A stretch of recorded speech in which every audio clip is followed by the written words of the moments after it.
Hari ini kita bicara mengenai fenomena masyarakat kerajaan surga. Pertanyaan yang sering muncul dan terus dipersoalkan adalah, apakah di surga masih ada sakit penyakit, atau masih ada dosa atau kesalahan? Saya kira bukan satu kali saya mendengar pertanyaan itu.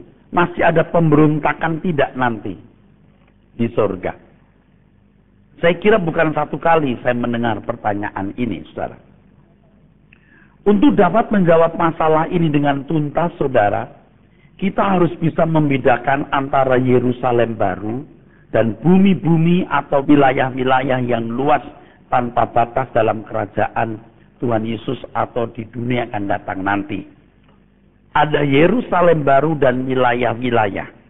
Nah, tadi saya katakan, saya tergoda untuk kembali menjelaskan kata G yang berarti bumi. Raja-raja di bumi memberikan persembahan.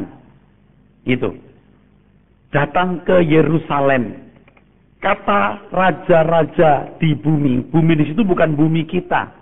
Bumi G bisa berarti region, wilayah. Lalu kita menemukan kata dunia. Kosmos juga berarti universe, jagat raya. Nah, saudara, jadi ada Yerusalem baru sebagai pusat pemerintahan dan itu logis. Tidak mungkin semua tinggal di dalam Yerusalem baru. Dan masyarakat yang luas di banyak wilayah tanpa batas, saudaraku. Yerusalem itu tempat pusat pemerintahan di mana Tuhan Yesus bertata. Yerusalem turun dari surga. Dan yang tinggal di sana adalah orang-orang yang namanya tertulis dalam kitab kehidupan anak domba. Dalam hal ini harus bisa membedakan antara orang-orang yang namanya tertulis dalam kitab kehidupan, Wahyu 20 ayat 12 sampai 15, dan orang-orang yang namanya tertulis dalam kehidupan anak domba. Ada kitab kehidupan dan kitab kehidupan anak domba. Yang najis tidak bisa masuk kota Yerusalem. Begitu dikatakan di dalam Wahyu pasal 21. Artinya, saudara, Yerusalem itu tempat istimewa. Orang-orang yang namanya tertulis dalam kitab kehidupan anak domba adalah orang-orang yang sudah sempurna. Orang-orang yang dikatakan tidak bercacat dan tidak bercela. Spesifikasi kota itu luar biasa. Kota itu dihiasi luar biasa turun dari tahta Allah Bapa. Ini menjadi lambang kehadiran Allah. Sama dengan kota Yerusalem sebelum zaman pembuangan. Jadi saudara sudah melihat pola-pola teokrasi. Pola-pola teokrasi. Teo Tuhan, krasi kratos. Pemerintahan Allah. Adanya hakim-hakim. Ingat, saya menjelaskan mengenai pernyataan Tuhan bahwa kamu akan menghakimi. Betul, saudara? Menghakimi sebagai hakim sefat dalam bahasa Ibrani. Hakim-hakim berfungsi sebagai pengatur masyarakat. Betul? Bukan hanya bergerak di bidang atau di area pengadilan. Hakim-hakim. Tidak butuh raja. Maka ketika zaman Samuel, orang-orang Israel minta raja, Allah yang merasa tertolak. Allah yang dilukai. Ini hakim-hakim, saudaraku. Nah, ada Yerusalem. Yerusalem ini pusat pemerintahan. Sekaligus kota Yerusalem bagi orang Yahudi itu, saudaraku, adalah lambang daripada kehadiran Tuhan. Kan di situ ada bait Allah. Ada kehadiran Allah di baitnya. Kota ini simbol pemersatu bangsa tersebut. Nah, sejajar dengan hal ini, Yerusalem baru juga demikian. Coba saudara pikirkan dan bayangkan ya, bahwa Allah Bapa di surga sampai selama-lamanya tidak pernah kelihatan. Tuhan Yesus berkata, Allahku ya Bapakku. Tuhan Yesus pun mengakui Bapa sebagai Allahnya. Nanti di dalam kerajaan Tuhan Yesus Kristus, saudara sekalian, Allah Bapa tidak pernah kelihatan. Tetapi simbol kehadirannya ada di kota Yerusalem. Maka dikatakan Yerusalem turun dari surga. Surga yang mana? Surga tahta Allah Bapa. Jadi bicara soal surga itu sebenarnya kompleks. Kompleks. Apa? Kompleks, rumit. Karena ada tahta Allah Bapa. Itu di surga juga. Lalu ada Yerusalem baru. Juga di lokasi surga. Lalu wilayah-wilayah yang tanpa batas. Kalau untuk kita hari ini, untuk orang-orang dari zaman Alkitab, cuma cukup dikatakan surga, udah. Tetapi perlu dipilah-pilah, di breakdown, di break drill gitu. Ada tahta Bapa, ada Yerusalem baru, ada wilayah yang dikatakan G, ya, earth, region, ada wilayah, country, kata G itu. Ada negeri-negeri, saudara. Dan raja-raja akan datang ke Yerusalem baru memberikan glory, kemuliaan. Teks aslinya doksa dan persembahan. Entah bentuknya apa. Kita juga tidak bisa menjelaskan. Karena Alkitab tidak berbicara jelas. Jadi kota Yerusalem itu lambang kehadiran Allah. Nah, di Yerusalem baru itu kota di mana para pemenang yang menjadi korpus delikti diperkenankan hadir. Saya mengatakan apakah mereka menetap? Kalau mereka menetap lalu siapa yang memerintah raja-raja? Bukan hal yang sulit dijawab, tetapi memang tidak mudah dibedah. Tentu orang-orang yang memerintah bersama dengan Tuhan Yesus akan memiliki wilayah-wilayah yang diaturnya. Dan Yerusalem baru menjadi tempat di mana Tuhan Yesus bertahta sebagai pusat pemerintahan. Allah Bapa tidak kelihatan, tapi Tuhan Yesus akan selalu kelihatan hidup bersama-sama umatnya. Tidak akan masuk ke dalam Yerusalem sesuatu yang najis atau orang yang melakukan kekejian atau dusta. Tetapi hanya orang yang namanya tertulis dalam kitab kehidupan anak domba. Kota itu adalah pusat pemerintahan. Sedangkan masyarakat yang lain akan tinggal di banyak wilayah yang tidak terbatas, yang disebut G, bumi atau wilayah. Kota penuh kemuliaan yang dihiasi dengan permata serta batu berharga. Ada 12 pintu gerbangnya. Kota itu tidak memerlukan matahari dan bulan untuk menyinarinya. Sebab kemuliaan Allah menerangi dan anak domba adalah lampunya. Ini gaya bahasa sebenarnya. Dan bangsa-bangsa akan berjalan dalam cahayanya. Dan raja-raja di bumi akan membawa kekayaan mereka kepadanya. Dan pintu-pintu gerbangnya tidak akan ditutup pada siang hari. Sebab malam tidak akan ada lagi di sana. Dan kekayaan dan hormat bangsa-bangsa akan dibawa kepadanya. Ini bisa real. Ini bukan metafora. Ini bisa real, saudaraku. Nah, kalau kita persoalkan apakah Yerusalem baru sama dengan rumah Bapa yang disebut dalam Yohanes pasal 14 ayat 1 sampai 3, bisa saja sama. Sebab ketika Tuhan Yesus berbicara mengenai rumah Bapa, Tuhan Yesus sedang berbicara kepada murid-muridnya dalam situasi genting di mana Tuhan Yesus akan meninggalkan mereka. Tuhan berkata, sedikit waktu lagi kamu tidak akan melihat aku lagi. Tapi kamu belum tahu sekarang kemana aku pergi. Lah, Tuhan kemana? Kasih tahu. Gitu kan? Supaya kami tahu Tuhan mau kemana. Sekarang kamu belum tahu. Aku pergi ke rumah Bapa. Kasih tahu Tuhan rumah Bapa di mana. Kamu kau lihat aku, kau lihat Bapa. Murid-muridnya kan alam pikirannya belum seperti kita hari ini, dan pada waktu itu mereka masih melihat Tuhan Yesus Raja Dunia dengan konsep kingdom yang salah. Itu kalau pakai bahasa kita pusing gitu Tuhan. Nggak mudeng orang-orang ini. Dia cuma bilang rumah Bapa. Sekarang kamu nggak tahu. Aku nggak bisa cerita.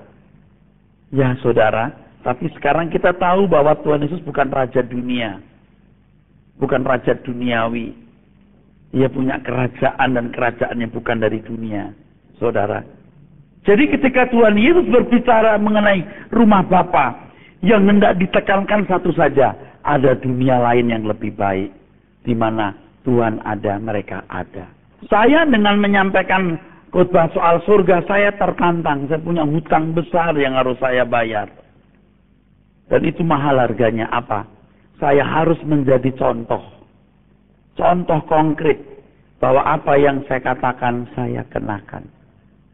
Saya berdoa. Apalagi hari-hari ini, hampir setiap hari. Saya kira setiap hari saya berkata, Tuhan pindahkan hati saya ke surga. Dan saya tahu kalau orang hatinya pindah, itu khotbahnya akan beda. Sikap hidupnya akan beda. Cara dia memandang harta, uang akan berubah. Dan saya harus jadi model, saudara. Itu hutang mahal yang harus saya bayar. Makanya kalau bicara soal rumah Bapa, soal kerajaan Tuhan yang akan datang. Aduh saudara, itu indah. Dan saya takut kalau ini yang saya rasakan sekarang hilang. Saya mau jaga terus sampai saya mati. Saya mau benar, nggak gampang. Walaupun ini sulit, saya mau lakukan. Dan saya mau mengajak semua saudara untuk masuk ke wilayah itu. Nggak mengurangi kegiatan Anda bekerja, cari nafkah, dan menikmati hidup hari ini dengan cara anak Tuhan. Rumah Bapa berbicara mengenai tempat khusus, di mana hanya orang-orang pilihan yang boleh masuk. Oleh karenanya kita harus dapat membedakan Yohanes 14 ayat 6 dengan Kisah Rasul 4 ayat 12. Kalau Yohanes 14 ayat 6, ketika Tuhan mengatakan tidak seorang pun sampai kepada Bapa kecuali melalui aku. Itu bicara bahwa hanya Tuhan Yesus yang bisa membawa orang sampai kepada Bapa di surga, saudara. Itu maksudnya. Hanya Tuhan Yesus yang bisa membawa orang sampai kepada Bapa, artinya menjadi anggota keluarga Allah. Tetapi kalau Kisah Rasul 4 ayat 12, bahwa tidak ada nama di bawah kolong langit ini yang diberikan kepada manusia, yang di dalamnya manusia beroleh keselamatan. Itu bicara keselamatan secara umum. Bahwa Tuhan Yesus memikul semua dosa dunia. Dengan penebusan ini, dengan pengorbanan ini, maka semua manusia akan dihakimi dan masih beroleh kesempatan masuk dunia yang akan datang, saudara. Kalau Tuhan Yesus tidak memikul dosa dunia, tidak ada penghakiman. Semua meluncur ke neraka. Selesai. Dengan adanya kematian Tuhan Yesus ada penghakiman. Dan Tuhan mendapat kuasa untuk menghakimi. Tuhan berkata, aku berhak mengambil dosa. Tuhan Yesus, aku berhak menghakimi. Aku berhak untuk menentukan siapa yang boleh masuk. Dunia akan datang. Maka Tuhan berkata, apa yang kamu lakukan untuk saudaramu yang membutuhkan pertolongan, itu perbuatanmu kepadaku. Jadi agama apapun, saudara, kalau mereka tidak mendengar Injil, atau mendengar Injil salah, dan tidak memusuhi Tuhan Yesus, dan berbuat baik, akan jadi anggota masyarakat. Tetapi Anda tidak disetting untuk itu. Anda disetting masuk Yerusalem. Tapi kalau saudara tidak hidup sebagai orang percaya yang sempurna, kalau Anda tidak hidup dengan kualitas Tuhan Yesus, Anda tidak termasuk orang percaya. Anda tetap akan dihakimi menurut perbuatan, dan tidak sedikit orang-orang yang mengaku mengenal Yesus. Jangankan masuk Yerusalem, dunia akan datang pun tidak boleh. Aku tidak kenal kamu, itu dibuang ke dalam api kekal. Amin. Nangkep ya saudara? Oke. Jadi Kisah Rasul 4:12 menunjuk korban Kristus untuk semua orang. Bahwa hanya korban Kristus. Maka ada penebusan, ada penghakiman, dan kemungkinan orang-orang di luar orang percaya masuk di dunia akan datang. Di luar orang percaya adalah orang-orang yang pasti dihakimi menurut perbuatan. Tidak ada yang dihakimi menurut iman. Di Alkitab tidak pernah menemukan orang dihakimi menurut iman, semua menurut perbuatan. Sedang orang yang punya iman yang sungguh tidak dihakimi. Kalau ada sejenis penghakiman yang saya jelaskan pada penempatan kedudukan, tidak akan dihakimi antara selamat tidak selamat, pasti selamat, bahkan menjadi anggota keluarga Allah. Tetapi orang yang tidak percaya Tuhan Yesus karena tidak mendengar atau mendengar salah, dihakimi menurut perbuatan. Kalau orang Kristen mendengar Injil, tapi Anda tidak mempertaruhkan hidup, demi imanmu, engkau tidak termasuk orang percaya. engkau juga dihakimi perbuatan. Dan bukan tidak mungkin, jangankan Yerusalem baru, masuk dunia akan datang pun juga tidak. Maka kalau ada orang Kristen yang kejam, yang bengis, yang semenang-menang, biar dia Kristen, masuk neraka. Orang-orang Kristen, walaupun mengaku percaya, kelakuannya jahat, dia tidak akan selamat. Kan oleh iman, Pak. Iman itu apa? Mesti belajar. Iman itu apa? Bukan hanya mengakui status Yesus Tuhan dan Juru Selamat. Percaya Yesus berarti mengikuti apa yang dia inginkan. Menerima tuntunan, dimuridkan, didewasakan. Itu maksudnya, saudara. Bisa mengerti, saudara? Orang yang beriman pasti berbuat baik. Dengan kebaikan Tuhan Yesus. Dengan standar kesucian, kesalehan Tuhan Yesus. Orang baik belum tentu beriman, Pak. Kalau kebaikannya itu kebaikan umum. Tapi orang beriman pasti sempurna. Orang-orang yang mengalami keselamatan dalam Yesus Kristus, artinya dikembalikan ke rancangan semula, orang-orang yang menjadi anggota keluarga kerajaan. Mereka bisa menempati Yerusalem baru. Mereka yang dihakimi menurut perbuatan hanya menjadi anggota masyarakat yang mendiami banyak wilayah yang tidak terbatas dalam dunia akan datang. Mereka adalah anggota masyarakat yang diperintah, yang dibawahi, yang diatur. Jadi saya tegaskan, ada pula wilayah yang tidak terbatas di luar tembok Yerusalem, yaitu bumi G yang menunjuk wilayah, region di dunia akan datang. Wilayah-wilayah di luar Yerusalem adalah wilayah bangsa-bangsa yang diperkenan masuk dunia akan datang. Mereka bisa menetap. Tuhan juga menghapus air mata mereka. Mereka diperkenan masuk dalam kemerdekaan anak-anak Allah. Roma 8:19-23. Kita baca. Sebab dengan sangat rindu, seluruh makhluk menantikan saat anak-anak Allah dinyatakan. Ya, makhluk di sini bahasa aslinya kitisis. Kitisis yang memiliki pengertian, beberapa pengertian diantaranya of individual thing, sesuatu yang bersifat individu, juga berarti creature, ciptaan. Terus, karena seluruh makhluk telah ditaklukkan kepada kesia-siaan. Seluruh makhluk, semua manusia, kasihan. Orang-orang Kristen yang nuraninya sudah buta berkata hanya orang Kristen yang masuk surga. Itu semua orang masuk neraka. Pakai pikiranmu, Allah juga memiliki semua manusia. Bahkan orang Kristen sendiri belum tentu masuk surga, ngerti nggak? Hanya orang percaya yang benar. Terus, bukan oleh kehendaknya sendiri, tetapi oleh kehendak Dia yang telah menaklukkannya. Tetapi dalam pengharapan, karena makhluk itu sendiri juga akan dimerdekakan dari perbudakan kebinasaan dan masuk ke dalam kemerdekaan kemuliaan anak-anak Allah. Kita bertahun-tahun membaca ayat ini nggak ngerti maksudnya. Makhluk itu kucing, kodok, monyet, anjing, monyet.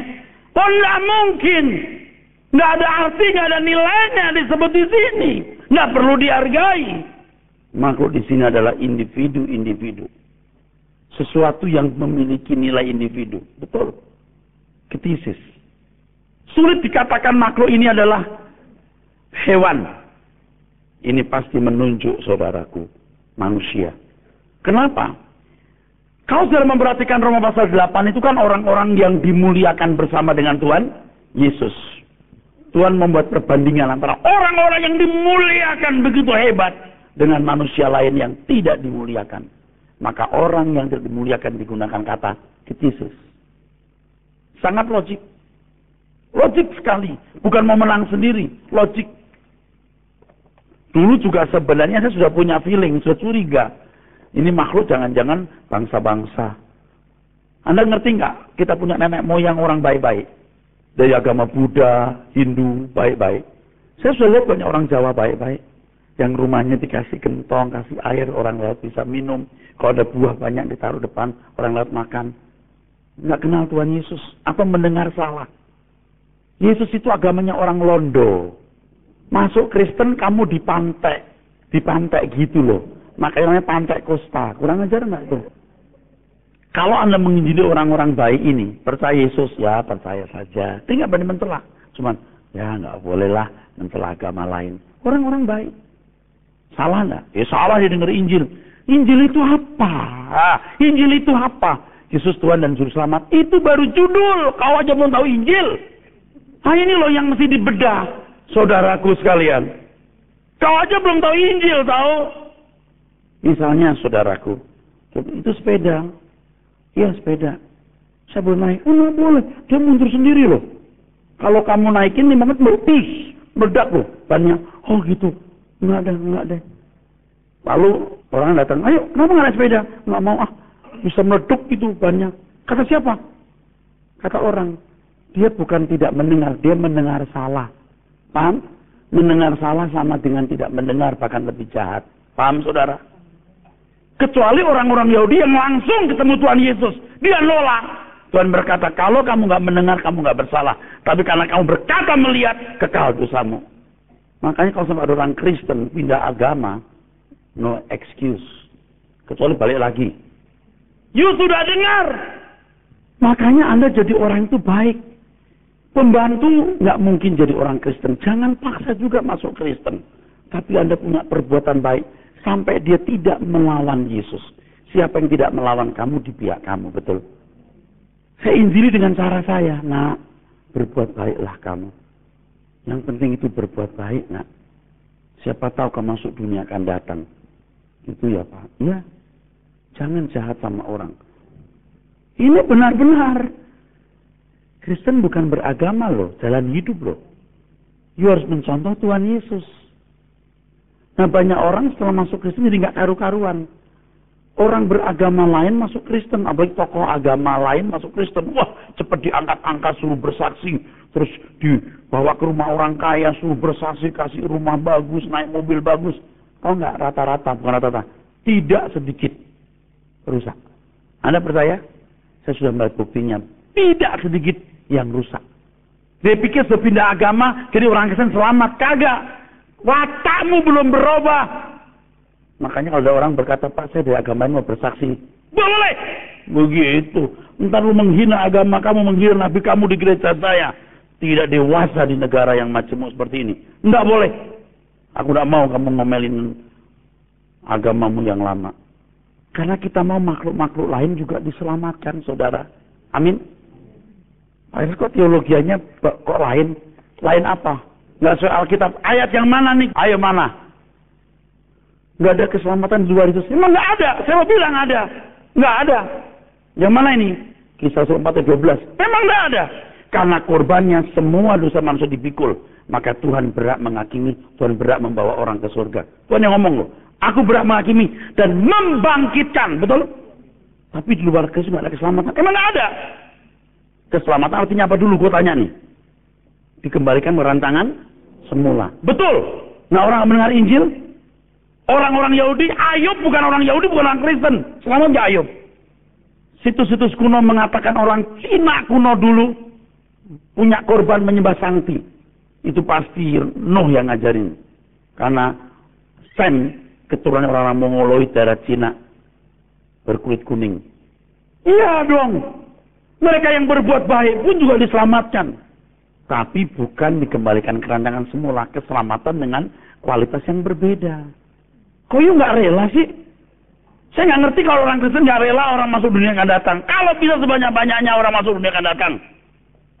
Anda tahu nggak itu acara minta tolong, betul nggak? Mbok-mbok yang ditulus nolong orang, betul? Masuk neraka selama-lamanya, disiksa, nggak bisa. Bapak Eras kompromi, kagak. You mesti belajar Alkitab dengan benar. Semua sudah landasannya, saudaraku. Tapi tidak seorang pun sampai kepada Bapa. Memang, sampai kepada Bapa artinya apa? Sampai kepada rumah Bapa, kerajaan. Maka harus sempurna seperti Yesus. Orang itu kenapa nggak mau terima ini? Karena mau gampang. Semua kita masuk surga, gitu loh. Yang di luar sana nggak masuk surga, gitu loh. Jangankan orang non-Kristen, kamu aja nggak percaya. Percaya Pak. Mulutmu percaya, hatimu tidak. Kalau hatimu percaya, segenap hidupmu akan diubah. Wah ini kalau ngomong gini, saya mesti balik lagi, saudara. Menjelaskan apa itu percaya, saudara. Maka sudah sering dengar khotbah saya. Teruskan. Ayat ke-22.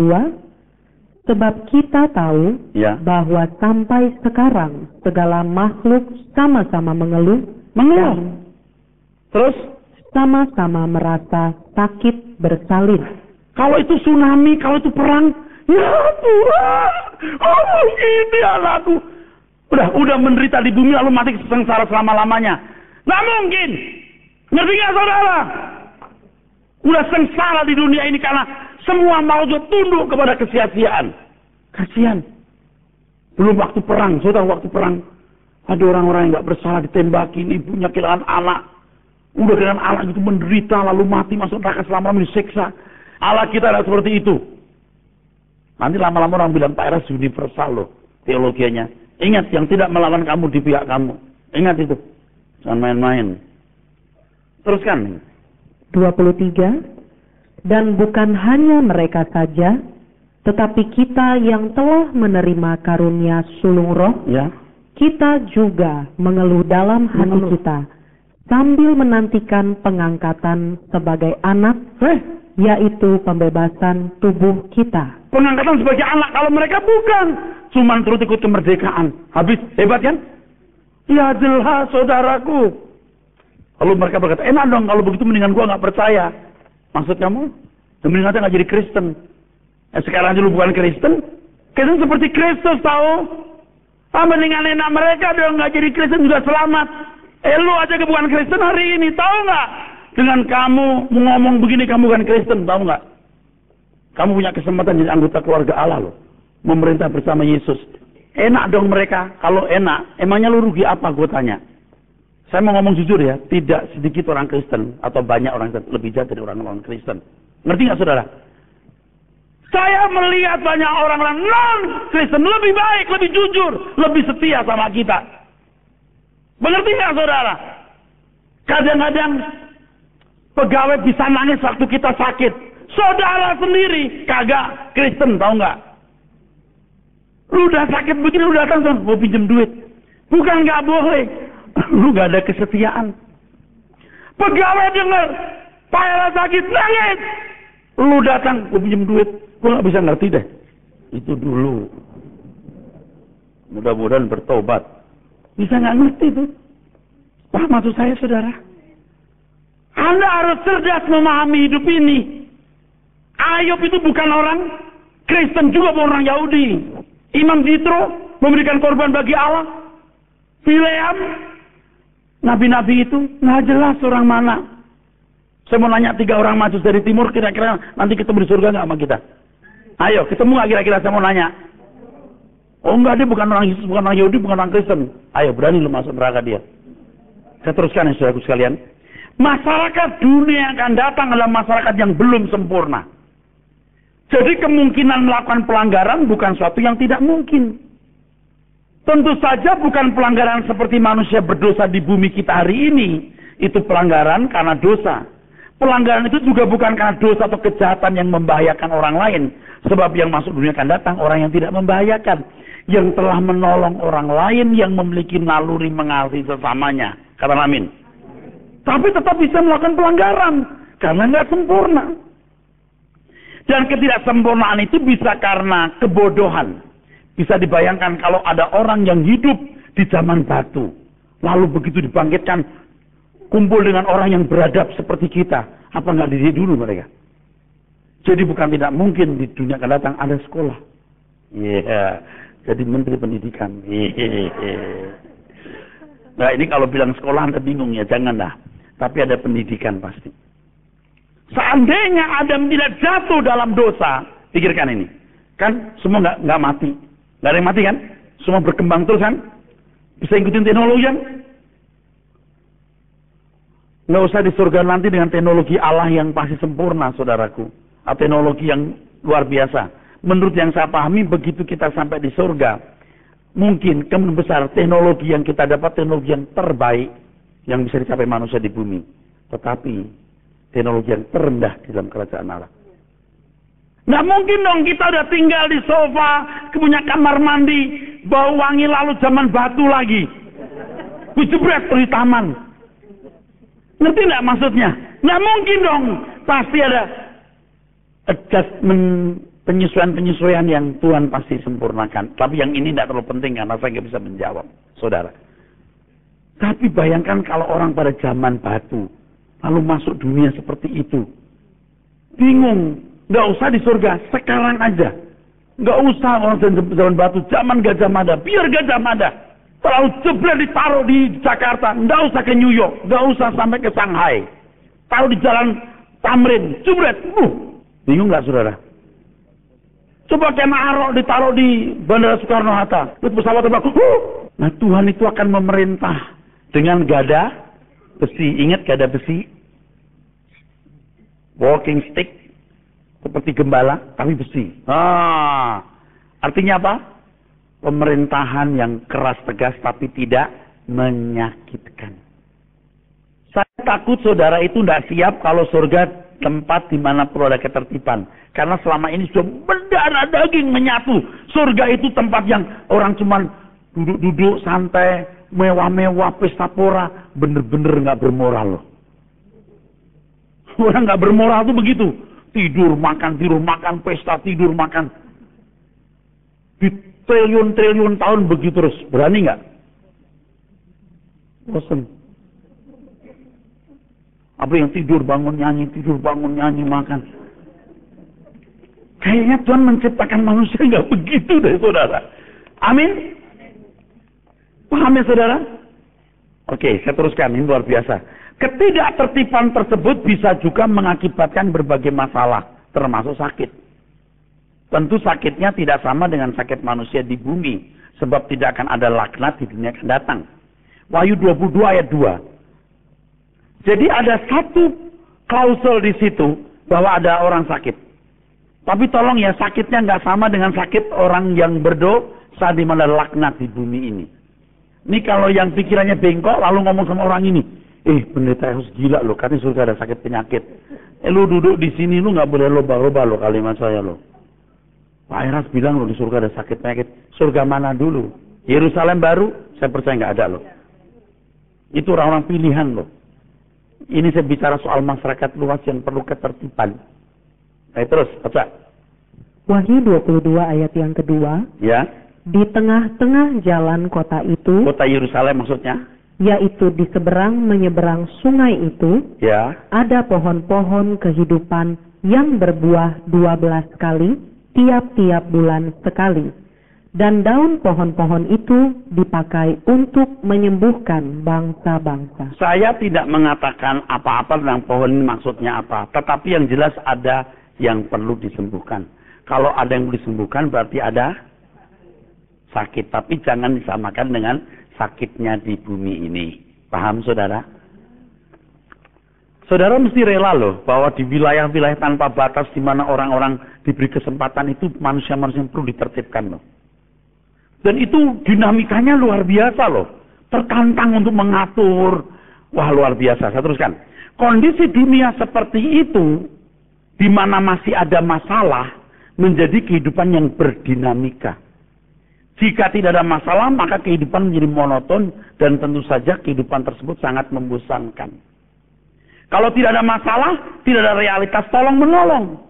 Bagaimana kita bisa menunjukkan kasih nggak ada medianya? Betul? Nangkep saudara? Iman, pengharapan, dan kasih. Iman nggak dibutuhkan, pengharapan nggak dibutuhkan, yang ada kasih. Perlu media. Dengan masalah yang masih ada, maka ada media kasih untuk menyelenggarakan atau mewujudkannya. Di dunia akan datang manusia adalah pribadi-pribadi yang haus tolong menolong, haus menolong sesama. Menolong orang lain adalah naluri yang otomatis melekat dalam diri mereka yang boleh masuk dunia akan datang. Matius 25, ketika Tuhan berkata, apa yang kau perbuat untuk saudaramu yang membutuhkan pertolongan, itu perbuatanmu kepadaku. Oleh sebab itu hendaknya kita tidak lagi memandang kehidupan yang akan datang sebagai tempat atau suasana di mana segala sesuatu sudah sempurna mutlak. Belum sempurna mutlak. Saudara, bumi kita ini ditemukan terus kan banyak penemuan yang dahsyat, betul? Masih tersimpan nggak kira-kira? Saya mau tanya dari 100 misalnya, udah berapa persen yang ditemukan? Belum tentu 1%, saudara. Percaya nggak saudara? nanti di langit baru dengan jagat raya yang tidak terbatas akan ditemukan berbagai kreasi teknologi yang tak tanpa batas. Saya jelaskan di bawah ini. Oleh sebab itu hendaknya kita tidak lagi memandang kehidupan yang akan datang sebagai tempat atau suasana di mana segala sesuatu sudah sempurna mutlak.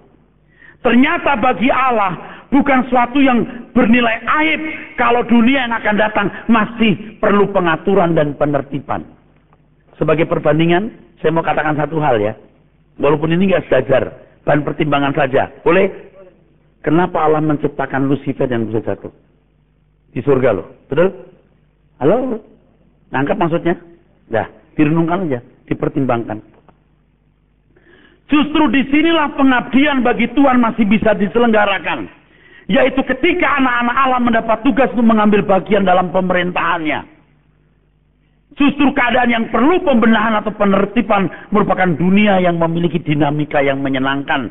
Di mana manusia, khususnya anak-anak Tuhan, bisa menyalurkan naluri kasihnya, juga segala kemampuan yang Allah berikan untuk sesamanya. Hebat sekali kan? Amin? Hebat sekali. Hidup ini jadi penuh pengharapan. Amin. Penuh pengharapan. Kalau enggak kita nih cuma nunggu mati. Biar kaya, biar pintar, berkedudukan nunggu mati. Serem. Ngapain? Ngeri. Saya teruskan. Orang-orang yang memandang dunia yang akan datang adalah tempat dan situasi yang sudah sempurna. Tanpa masalah. Menolak kenyataan bahwa manusia makhluk yang punya hakikat kerja. Hakikat ini tidak akan lenyap selamanya.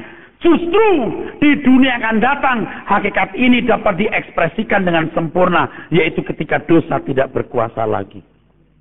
Tidak mungkin dong Allah kasih hakikat kerja.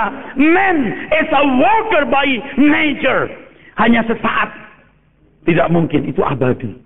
Karena sama dengan hakikat Allah. Allah itu pekerja. Dia punya inisiatif, punya gagasan. Dan Allah memberikannya kepada manusia. Sekarang, ini fasilitas, ayo kembangkan. Dengan kemampuan yang kuberikan padamu. Anda tahu nggak sampai kiamat, banyak kekayaan dari Jakarta yang belum tergali. Betul? Gali nanti di dunia akan datang. Semestanya satu, mono. Karena Allah juga mono. Bumi kita kecil seperti debu, saudara. Atau mungkin seluruh solar system ini, Bu. Seluruh solar sistem matahari kita, atau mungkin seluruh galaksi kita kebakar sedotan api. Masih ada miliaran galaksi. Makanya kalau ada satu risalah sains ditemukan planet yang kemungkinan punya oksigen, saya nggak heran. Adalah sangat tidak mungkin manusia yang memiliki hakikat kerja tidak bekerja lagi. Tidak mungkin manusianya tidur dan makan, minum pis tebera. Ada yang memandang demikian bahwa Allah dengan malaikat-malaikatnya mempersiapkan segala sesuatu sehingga manusia hanya menikmati kehidupan tanpa berlah sama sekali. Ini pasti melanggar prinsip kehidupan, bahkan melanggar hakikat Allah sendiri. Allah adalah Allah yang berkarya dan manusia diciptakan menurut gambarnya adalah manusia yang berbudaya dan produktif. Di kehidupan yang akan datang, budaya dan produktivitas manusia menjadi berkembang sempurna. Tentu dalam pengaturan yang sempurna pula oleh Maharaja Tuhan Yesus Kristus. Hendaknya kita tidak berpikir bahwa di surga tidak ada keringat. Saya membaca kata keringat di Alkitab di berbahasa Indonesia cuma satu. Itu benar lama. Memang tidak ada air mata duka cita. Tapi bukan tidak ada keringat. Keringat adalah bagian dari metabolisme tubuh yang sehat. Katakan amin. Dengan berkeringat tubuh sehat. Amin. Dengan berkeringat manusia bisa tidur nyenyak dan makan enak. Amin. Keringat adalah bahasa hakikat kerja manusia. Anda tahu nggak orang bisa berkeringat itu hebat? Minum jeruk manis, keringat asin nih, hebat nggak? Halo, ini hebat saudara. Masa yang hebat begini nggak ada lagi? Luar biasa Tuhan itu. Nanti bicara soal metabolisme, nanti saya mau selesaikan minggu depan, saya tambahkan. Ya. Manusia diberi Tuhan kemampuan, bakat yang berbeda-beda. Allah itu serba bisa, serba tahu, serba berbakat. Amin. Tidak ada manusia seperti Allah. Tapi satu dikasih bakat A, UB, UC, D, itu AP, itu KL, ini L saja. Saling melengkapi. Betapa indahnya kehidupan seperti ini ketika bakat-bakat yang dimiliki oleh masing-masing orang hari ini sangat besar kemungkinan akan menjadi bakat abadi yang akan dikembangkan terus di langit baru, bumi baru. Luar biasa, saudara. Tentu perkembangannya nggak boleh jebret, nggak mungkin. Pasti dibuat Tuhan langsam, sedikit. Sekian triliun tahun baru sedikit, sekian triliun tahun. Sampai kapan, Pak? Ngeri loh, mikirin begitu kita ngeri loh. Aduh, takut banget nih. Halo! Takut loh kita. Takut loh, kalau mikir itu takut loh. Ngeri loh. Saya nggak ngeri itu, Pak. Udah, nggak apa-apa. Monyet juga nggak takut. Babi juga nggak takut yang begini-begini. Jadi kalau orang nggak takut, orang takut, bro. Segala keindahan yang ada dalam kehidupan manusia, termasuk seni dengan segala cabangnya adalah keindahan yang Tuhan ciptakan. Setuju? Orang bisa bikin do re mi fa sol la si do la si sol la fa sol mi fa re mi do. Akan lenyap? Tidak mungkin. Anda kalau dengan orkestra yang bagus, musik yang bagus, bagus bener ya. Kalau dulu kita pikir nanti di surga cuma malaikat yang main musik, kagak. Kita masih main musik. Betapa sempurnanya, saudaraku.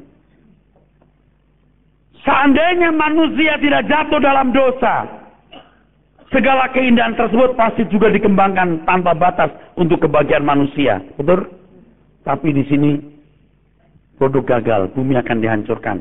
Di langit baru dan bumi yang baru nanti, segala keindahan yang Tuhan telah ciptakan dan yang Tuhan tahu dalam diri manusia akan dikembangkan tanpa batas.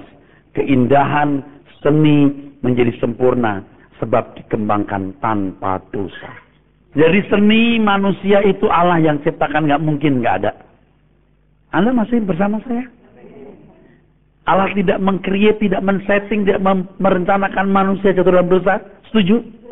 Kalau manusia tidak jatuh dalam dosa, seni akan berkembang terus. Karena manusia jatuh dalam dosa, dunia jadi produk gagal, akan dijadikan laut api. Kita akan mengembangkan seni di dunia lain, di dunia yang baru. Demikian pula dengan ilmu pengetahuan dan teknologi yang ada dalam kehidupan manusia dengan segala cabangnya adalah kehebatan Tuhan yang tanpa batas. Tentu Tuhan tidak hanya menciptakan itu sesaat. Seandainya manusia tidak jatuh dalam dosa, ilmu pengetahuan dan teknologi pasti juga dikembangkan tanpa batas. Amin nggak? Untuk kebahagiaan manusia, amin. Di langit baru dan bumi yang baru nanti, pengetahuan dan teknologi yang Tuhan telah ciptakan dan yang Tuhan telah taruh dalam diri manusia akan dikembangkan tanpa batas. Tentu pengetahuan dan teknologi tersebut menjadi sempurna sebab dikembangkan tanpa dosa. Kalau mata ini padam, pasti manusia sudah bisa menciptakan pesawat-pesawat yang luar biasa besarnya dan kecepatan cahaya atau kecepatan suara sekian ribu kali dari kecepatan suara tanpa merusak lingkungan. Kita dipindahkan ke planet-planet yang jauh. Dan rajanya tahu nggak siapa rajanya? Adam. Rajanya Adam. Kalau Adam menang terhadap iblis jadi korpus delikti. Semua cucunya nyontoh. Ini loh korpus delikti. Adam gagal. Digantikan. Ini loh rajanya. Manusia adalah homo ludens. Artinya manusia yang bermain. Apakah di surga manusia tidak lagi memiliki hakikat ini? Apakah di surga manusia tidak lagi memiliki hakikat ini? Tidak mungkin. Tentu saja manusia masih memiliki hakikat ini.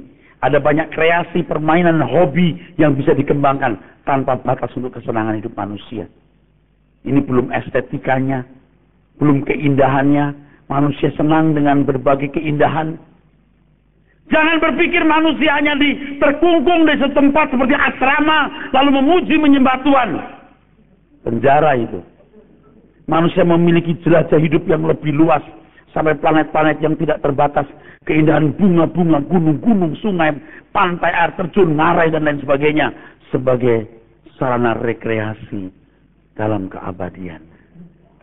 Ini betul. Apa Eras ngomong, enggak, kalau ini enggak begini, gua enggak mau masuk surga begituan. Kayak masuk asrama gitu. Neng, bubuk semua. Malamnya pesta, ketawa, nyembah Tuhan. Kayaknya enggak begitu. Amin.